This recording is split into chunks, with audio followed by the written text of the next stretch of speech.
En troisième position cette année pour la 6e remise du prix du Club des Irrésistibles, Une fille qui danse de Julian Barnes. Alors lui, il est né à Lancaster, le 19 janvier 1946.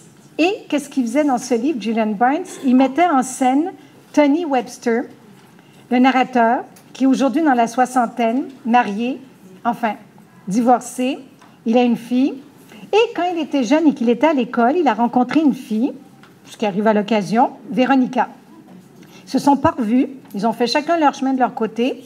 Et jusqu'à temps que Tony, un jour, reçoit, une décennie plus tard et sinon plus, d'un notaire, une lettre, un testament, qui lui annonce quelque chose que je ne dévoile pas.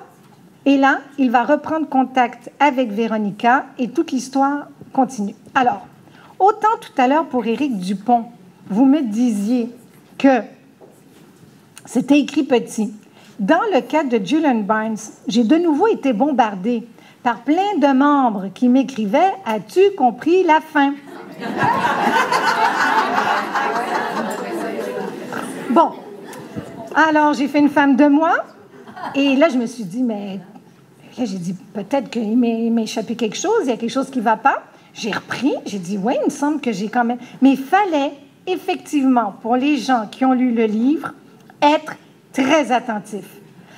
Je dois vous avouer, j'adore Julian Barnes. Je trouve qu'il a un humour extraordinaire, comme les British peuvent en avoir. Mais je me suis dit, c'est un Julian Barnes que je trouvais, pour les premières pages, ordinaire. Tu sais, il n'y a rien qui sortait du lot. Puis tout à coup, il y a un revirement de situation, il y a quelque chose qui se passe où on se dit, ben voyons, où est-ce qu'il nous amène?